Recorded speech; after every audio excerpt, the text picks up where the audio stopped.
सभी को मेरा प्यार भरा नमस्कार। एक नए दिन के साथ आपके सामने एक नई प्रैक्टिस सेशन की वीडियो लेकर हम आए हैं, जिसमें हम मेनली आपको चंडीगढ़ पीआरटी और ईएमआरएस एग्ज़ाम के टीचिंग एप्टीट्यूड वाले पार्ट को कवर करते हैं। आई होप आपने पिछले सारे प्रैक्टिस सेशन को देखा होगा, एंजॉय किया होगा और उनका आपको पता चला होगा एक्चुअल में कॉन्सेप्ट की क्लियरिटी क्या होती है।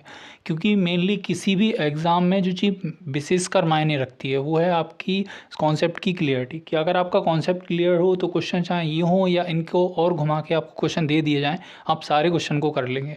लेकिन जो मेनली बेसिक है आपका, वो जो फाउंडेशन है वो है कॉन्सेप्ट को लेकर बहुत ही क्लियर होना।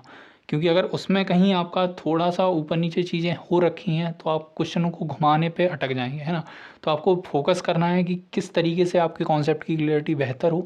आई होप आप समझ गए होंगे, इस पे इतने बड़े लेक्चर देने की ज़रूरत नहीं है, क्योंकि हम सभी कहीं ना कहीं समझदार हैं और जिस जॉब के लिए हम जा रहे हैं एज अ टीचर, जो प्रोफेशन है वो काफ़ी समझदारी को रिप्रेजेंट करता है ना। तो बढ़ते हैं आज के प्रैक्टिस सेशन की ओर। उससे पहले अगर आपने पेडागोजी जो हमारी टेलीग्राम कुछ ग्रुप है उसको ज्वाइन नहीं किया है तो आप कर सकते हैं। नीचे ग्रुप में डिस्क्रिप्शन बॉक्स में लिंक है, जिस पर हम डेली रात को 9 बजे आपको कुछ इंपॉर्टेंट क्वेश्चन के माध्यम से प्रोवाइड कराते हैं। साथ ही साथ आप पेडल अब ऑफिशियल को भी ज्वाइन कर सकते हैं, जो हमारी ऑफिशियल टेलीग्राम चैनल है। चलिए बढ़ते हैं आज के मेन हमारे प्रैक्टिस क्वेश्चंस की ओर। तो हमारा पहला क्वेश्चन है, to encourage children to become more responsible for their own learning is a part of which role. मतलब बच्चों को अगर हम शिक्षा के माध्यम से जिम्मेदार बनने की ओर प्रोत्साहित कर रहे हैं तो ये किसकी भूमिका निभाता है। इफेक्टिव है, इंटरेक्टिव है, प्रोसीजरल है, बिहेवियर है।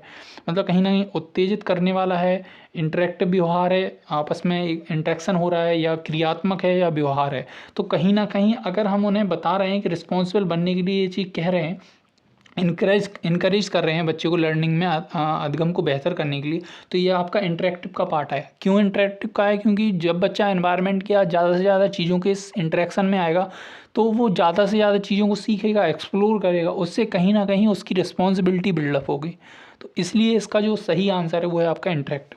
बढ़ते हैं अगले क्वेश्चन की ओर कि factor which most affect the quality of teaching are. मतलब जो सबसे टीचिंग को आपकी अफेक्ट करने वाले कौन से कारक हैं। Learners abilities, teachers communication skill या teaching method, teachers communication skill and teachers training, teachers salary, teachers personality, teachers training, classroom environment, use of audio visual aids या लर्नर्स इंटेलिजेंट। तो यहाँ हम बात अगर कर रहे हैं तो मेनली हमें क्वेश्चन को समझना है कि हम बात किसकी कर रहे हैं और किसके रिगार्डिंग क्वेश्चन पूछ रहे हैं। तो मेनली हमने पूछा है कि अफेक्ट कौन से फैक्टर करते हैं किसको, टीचिंग को। तब टीचिंग के बारे में बात हो रही है तो आपका लर्नर्स एबिलिटी यहाँ कट हो जाएगा, है ना। चीज़ों को इस तरीके से एलिमिनेट करना है। अगर हम टीचिंग की बात कर रहे हैं तो जो लर्नर्स वाला पार्ट है वो अपने आप में कट हो जाएगा। तो हमारे अब 2 ऑप्शन बचे हैं, 2 के बारे में डिस्कस कर लेते हैं। तो अफेक्ट जो टीचिंग को अफेक्ट करेगा वो टीचर की सैलरी नहीं होगा, इस हिसाब से ये कट जाता है। जो हमारा सबसे सटीक आंसर बनेगा वो है ऑप्शन नंबर 2, क्योंकि टीचिंग मेथड कहीं ना कहीं आपकी टीचिंग को डिफाइन करते हैं। टीचर्स कम्युनिकेशन स्किल भी बहुत ज़्यादा मायने रखती है, और टीचर्स ट्रेनिंग जिसके माध्यम से कहीं ना कहीं आप टीचर को प्रशिक्षित करते हैं एक बेहतर अधिगम देने के लिए। बच्चों को किस प्रकार से वो अपने अधिगम को जो बच्चों को प्रोवाइड करा रहा है उसको किस तरीके से और बेहतर किया जा सकता है। तो ये हमारा सही आंसर था। बढ़ते हैं अगले क्वेश्चन की ओर कि a teacher prepare are lesson plan and plan appropriate activity for effective teaching, but due to student distraction he fails to effectively deliver the lesson, the teacher fail because of.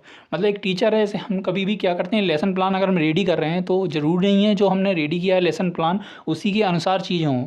ऐसा हो भी सकता है कि आप लेसन प्लान रेडी करके class में जाएं लेकिन क्लास का माहौल ही तितर बितर हो रखा हो, बच्चे तैयार ही ना हो वो चीज़ पढ़ने को जो आप पढ़ाना चाहते हैं। तो ऐसी भी सिचुएशन आपके सामने कई बार प्रैक्टिकल वे में आएगी। तो उसी के बेस्ड पर ही क्वेश्चन पूछा गया कि आप लेसन प्लान तैयार करते हैं, उसमें कई सारी एक्टिविटी भी डालते हैं कि आप क्लास में जाके बच्चों को इतनी सारी एक्टिविटी कराएंगे, बट बच्चे रेडी नहीं हैं, उनका ध्यान भटक रहा है, वो यहाँ वहाँ इस तरीके से कुछ चीज़ें कर रहे हैं। तो जो असफलता है शिक्षक की वो किस कारण है? क्या lake of classroom managerial skill है, लेक ऑफ कंटेंट नॉलेज है, lake of interest in learning है, लेक ऑफ लर्निंग है? तो कहीं ना कहीं यहाँ आपको देखने को मिल रहा है कि बच्चे का ध्यान भटक रहा है, बच्चे वो चीज़ सीखना नहीं चाहते, अधिगम प्रक्रिया में वो शामिल नहीं है, तो उनकी कहीं ना कहीं रुचि में कमी देखने को मिलती है। तो टीचर को पहले तो उनकी जो लर्निंग है उसमें रुचि लानी पड़ेगी, उस हिसाब से पहले एक्टिविटी बनानी पड़ेगी, तब जाके वो आगे के लेसन, आगे के कंटेंट को सीखना चाहेंगे। आई होप आपको क्लियर हो गया होगा। बढ़ते हैं अगले क्वेश्चन की ओर कि which of the following factors affect the process of teaching, मतलब प्रोसेस ऑफ टीचिंग को कौन से फैक्टर अफेक्ट करते हैं, human relation, skill, subject matter of teaching, classroom environment या सभी। तो आप सभी को बधाई हो पहली बात तो कि सभी वाला ऑप्शन जब भी आप देखते हैं तो आई होप कि आप सभी खुश हो जाते होंगे, एक मुस्कान आपके चेहरे पे जरूर आती होगी।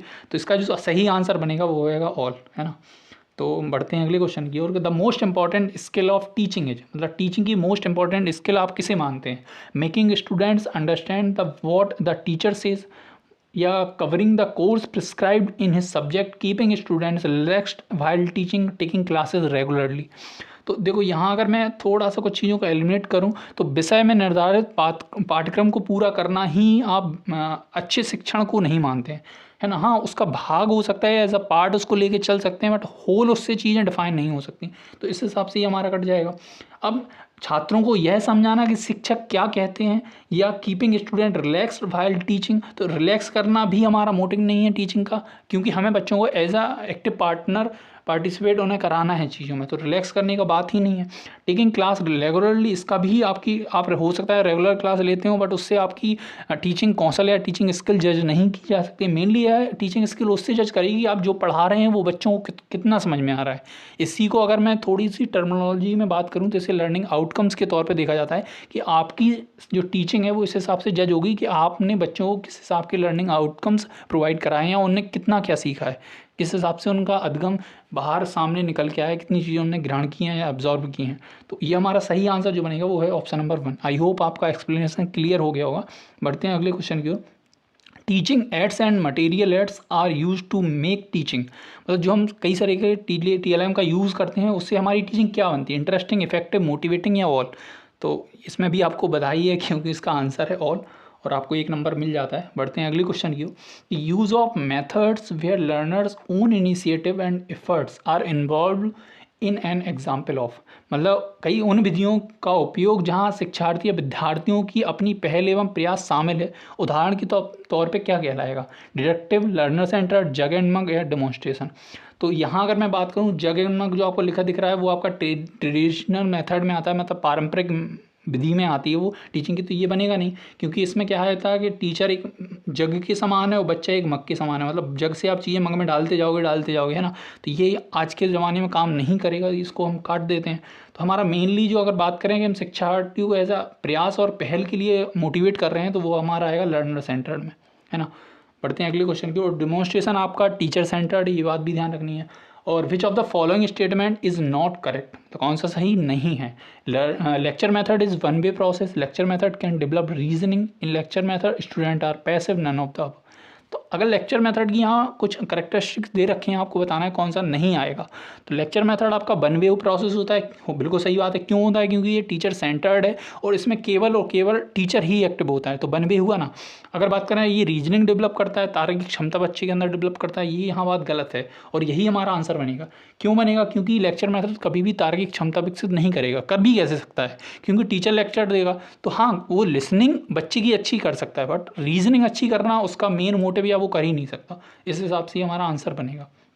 बढ़ते हैं अगले क्वेश्चन की, Swayam Prabha is related to which one of the ministry. तो आपको ये बताना है जो स्वयं प्रभा कार्यक्रम चलाया गया था, सबसे पहले हमने इस बारे में पहले ही डिस्कस किया है। स्वयं प्रभा के बारे में आपको काफ़ी कुछ नॉलेज दी है कि इसमें 9 कमेटी 9 आपके संगठन शामिल हैं जिसके बेस पे आपको स्वयं प्रभा चलाया गया था। इसकी आपके कई सारे चैनल DTH के माध्यम से कार्यक्रम आपको प्रोवाइड कराया जाता है टीचिंग ट्रेनिंग का। तो स्वयं प्रभा है क्या, तो इसका आपको पहले तो फुल फॉर्म हमें कमेंट बॉक्स में लिख के देना है। तो अब बताना है कि स्वयं प्रभा किस मंत्रालय द्वारा लाया गया था। तो जो स्वयं प्रभा कार्यक्रम है वो आपका MHRD मतलब मानव संसाधन विकास मंत्रालय की द्वारा एक पहल है, एक इनिशिएटिव है।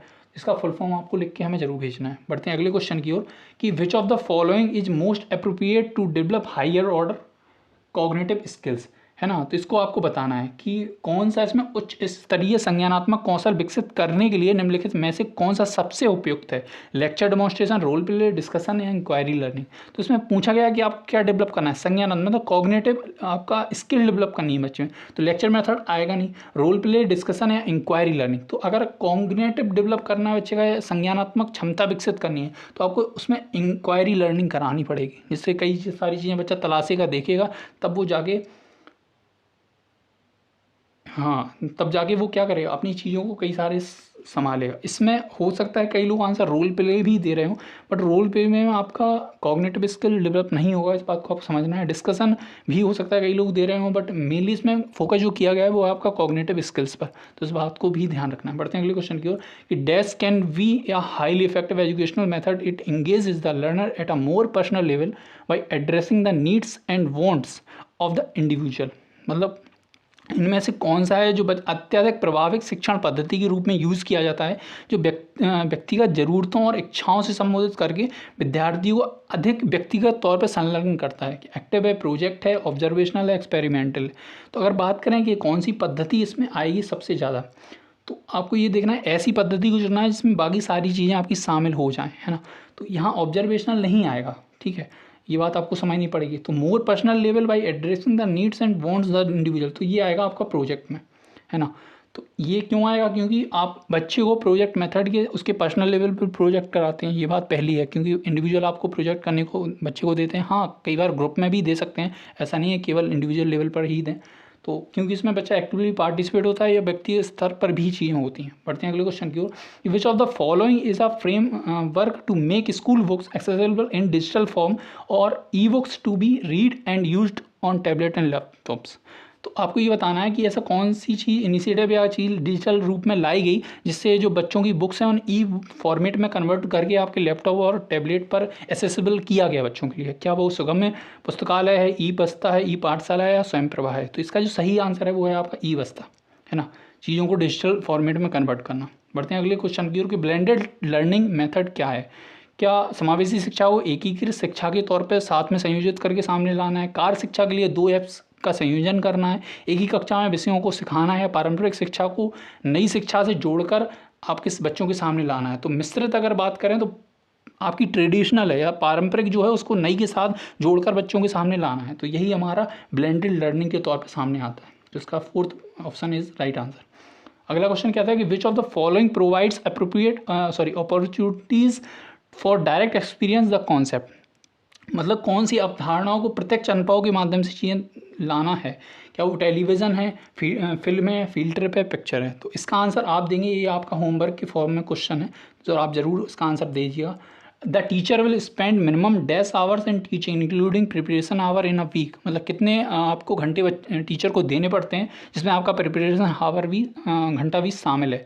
तो इसका जो सही, क्योंकि ये फैक्चुअल बेस्ड क्वेश्चन है, इसका जो सही आंसर है वो 45 आवर है ना। आई होप आपको कई जगह ये पढ़ने को मिला होगा। तो ये थे आज के बेहतरीन क्वेश्चन। आई होप कि आपने एंजॉय किए होंगे, मज़ा भी आया होगा। इसके साथ ही आप हमारे प्लेलिस्ट में कई सारे और पिछले प्रैक्टिस वीडियो को देख सकते हैं, इनकी मदद से आप अपनी प्रैक्टिस को कंटिन्यू कर सकते हैं। बाकी आपके daily Monday to Friday classes आपको मिलती रहती हैं।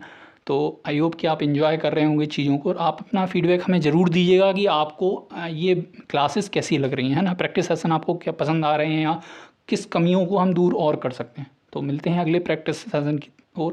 तब तक लिए अपना ध्यान रखिए, खुश रहिए, मस्त रहिए, मुस्कुराते रहिए। Bye bye, take care.